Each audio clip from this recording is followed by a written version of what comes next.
This is KGW News at Sunrise. We begin with breaking news from overnight. We're following a fire that broke out at an Asian market in Northeast Portland. You can see our Devin Haskins is live there this morning. He'll have the very latest information from the scene coming up in just a few minutes. And the union representing Salem-Keizer teachers and the district have reached a tentative contract agreement. We will break down the details of the new contract coming up in one of our top local stories. And what you're looking at right now is a live aerial shot of a bridge that actually, this is not live. That was the moment that a bridge collapsed in Baltimore this morning after a container ship rammed into it. And that moment, it happened, a shocking and scary one for a lot of people. Search and rescue crews trying to find survivors at this point in the water. We'll have the latest information on that coming up. A lot of breaking news locally and across the country this morning. Taking a live look outside, dark and early. It was pouring yesterday. Yes. This morning on the way to work. Yes. Same situation. Are we going to see more of that? I read the papers. I know what's going on. Today's going to be a little drier, a little brighter, Okay. a little warmer. Thumbs up? Yeah. Thumbs up. Thank you. All right. That is the forecast phrase this morning. I think decreasing numbers of showers. To China's point, it's still been pretty wet overnight. And actually, we picked up 4 to 8 inches of new snow up on Mount Hood this morning. You see the snow, the level is currently at 3,000 feet, but that snow level will go back up to 4 or higher during the day. Scattered showers still feeding in, but during the day, we think decreasing shower activity will open up some nice dry time. Right now, we're at 48 degrees, and with more dry time and some thinning of the cloud deck, it should be a little bit warmer. 53 at noon. I have us getting all the way up to about 59. It's been in the mid-50s the last 3 days, so you might notice the difference. Back to you. Rod, thank you. We're going to start with breaking news this morning. Just after 1 o'clock this morning, the Salem-Keizer School District and the union representing its teachers reached a tentative contract agreement. This comes after almost a year of negotiations and a vote to authorize a strike last week. The agreement includes an over 9% wage increase over the next 2 years and more prep time.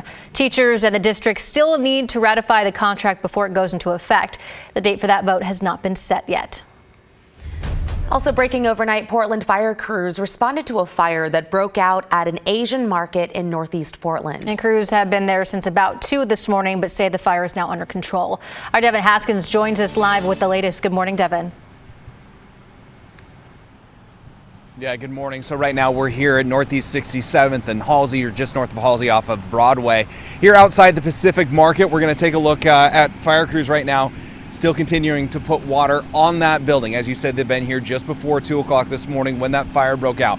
This building completely involved in flames, or completely covered in flames earlier this morning. Fire crews have started to pull back and pull away, but again, we'll remain here for a while this morning. This is viewer video that you're looking at sent in to us from somebody nearby that shows the building completely engulfed in flames. Right now in this building is a Pacific Market, an Asian market. Connected to that is a Vietnamese restaurant that's been closed for a couple of years called Thai Bin. Talked to the owners. They said they've owned this building since 1997. Commissioner Renee Gonzalez, who is in charge of the Fire Bureau, says that this was a 3-alarm fire in this market building now that is completely closed off, or closed right now.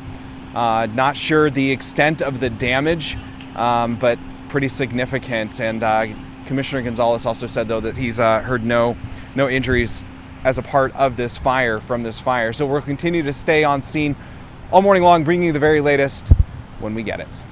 Back to you. Devin, thank you for that update. Some other headlines that we are following for you this morning. 2 people are in the hospital following a fire at Washington County apartment building. It happened in the West Slope area off Southwest 90th Avenue, not far from Canyon Road, if you're familiar with the area. 425 units were damaged by this fire, which officials say sparked between 1:30 and 2 yesterday. No firefighters were hurt.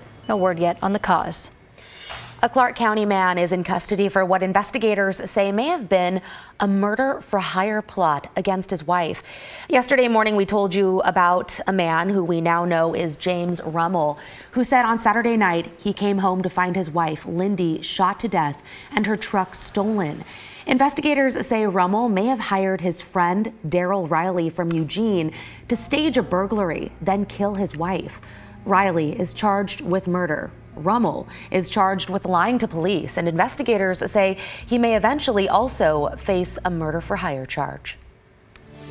The man accused of a Saturday night crime spree in Vancouver and tried to get away from police by climbing across telephone wires appeared in court yesterday. Armando Stanley now faces multiple charges, including robbery, theft, and malicious mischief. Before climbing the telephone wires, Vancouver police say Stanley had been throwing bricks off the roof of a downtown building. They say he held onto the telephone wires for about 45 minutes before losing his grip.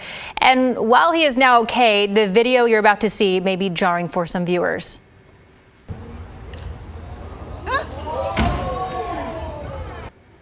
So that's the moments that we were just talking about when he fell from the wire onto the fire truck. The spree started on Evergreen Boulevard, where police say Stanley stole power tools from a truck and a bike from a nearby house. After ditching the bike, police say he took someone's cell phone and then punched them in the chest when they tried to get it back.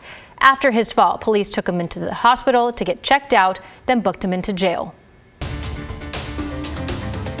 Now to an update out of Clark County, where a Kamis-Washougal battalion chief accused of killing his wife and lying to detectives has been charged with murder. The medical examiner determined his wife died of asphyxia and blunt trauma to the neck.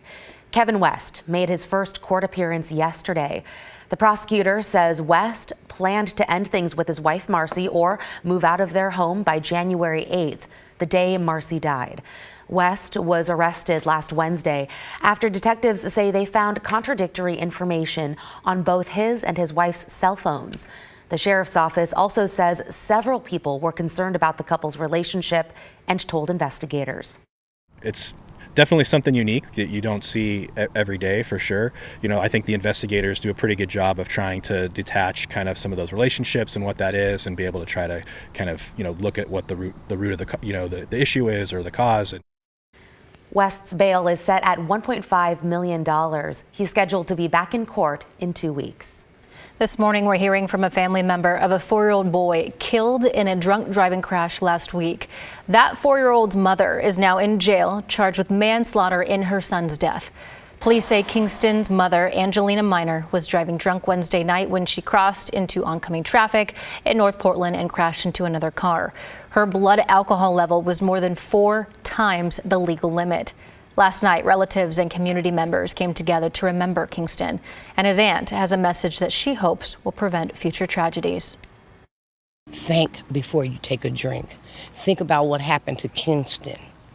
Think about that. Just have that in the front of your mind. A GoFundMe has been created to help Kingston's family with funeral costs. They've raised almost $5,000. Oregon State University and Washington State University have finalized a financial agreement with the 10 schools leaving the Pac-12 conference. The schools leaving will have $5 million withheld during this fiscal year. That totals $50 million. Each departing school will also have to pay $1.5 million to the conference to help the remaining schools deal with an uncertain future. The deal was agreed to late last year and finalized yesterday. And in case you missed it, the Oregon State Beavers are headed for the Sweet 16, and we now know that they will take on Notre Dame. Yesterday, the Fighting Irish beat Ole Miss 71-56. The Beavers will now take them on Friday from Albany, New York. Tip-off is at 11:30 a.m. our time. Rod, will you be watching that? When is it? It's 11:30 a.m. our time. We'll be maybe we can catch. News I was going to say you could still. Maybe we'll turn it on in the newsroom. I watched the Iowa-West Virginia basketball game last night. Of course, Iowa's got the star player that broke the record, single season record for the most points, and so that was exciting. And that arena in Iowa City, it was sold out. It was an exciting, raucous crowd. Raucous, he says. Here's a look at what's going on out there this morning. We're tracking our bigger weather front coming in tomorrow. Here's the big ball of moisture with that. little break right here, and we do believe that the shower machine will kind of wind down somewhat today. Clouds will thin, and while the shower chance will continue throughout the day, we will eventually see far fewer showers than we've seen the last few days, and with some thinning in the cloud cover, we'll actually get a little bit warmer too. So now right now it's still pretty active, and we've certainly had our fair share of shower activity moving in overnight. One of the big stories this morning is finally we have snow-covered passes up at Government Camp. Here's the Timberline camera, which has kind of fog and snow and everything covering the lens. It's 26 degrees. They report Timberline 8 inches of new snow, mainly from overnight into this morning. Meadows has, I think, 6, and Government Camp is reporting 4 inches of snow. Here's Highway 26. Tough to tell, but that is a snow-covered highway at 32 degrees. 30 degrees, absolutely snow-covered at Santee Ann Pass and snow-covered at Willamette Pass. Now, those temperatures are just below freezing, so once we get daytime heating going, you'll quickly see the passes melt off the snow and ice and get back down to pavement. But early this morning, travel will slow you down that direction. All right, here are the numbers to start our day with showery weather here on the west side. It's 44 up in Astoria, 48 in Portland. We've had rain showers out in the Gorge as well. The Dalles, good morning, 46 is your number. And it's freezing in John Day, Baker City, and Bend this morning. Here's a look at Futurecast. This does a good job of showing you fewer showers than we've seen. Here's 9:30 this morning. Still some scattered showers around, but 5:30. Not much out there, right? And then overnight tonight, around midnight, is when the next wave of rain comes in. And look how that is still being depicted as widespread steady rain tomorrow morning. The front comes into Portland around noon. Here's 1:30. The steady rain is over. We have scattered showers to follow and scattered heavy rain pockets to follow during the day on Thursday. And if we open up some breaks, that could be some hail and maybe some rumbles of thunder. Snow levels tomorrow during much of the day will be above Government Camp, so that would be wet mixed to rain, and then it's all snow down to 3,000 feet tomorrow overnight up in the high country. Okay, for today, at least mid-50s everywhere, and some of us will get up into the upper 50s. I've got Battleground 57 in Vancouver at 59. Fewer showers than we have been seeing overall. Possible sun breaks, southwest winds 5 to 15. 59 today, 54 tomorrow with the steady morning rain breaking into showers, heavy showers through Thursday. Friday is a day that eventually could become dry, and then dun-da-dum, presenting our weekend. Saturday, 65, Easter Sunday, 68, and Monday, 68 degrees. If we had a bigger budget, I would have had a drum roll, but there you go. Thank you, Christine. There you go. Thanks, Rod.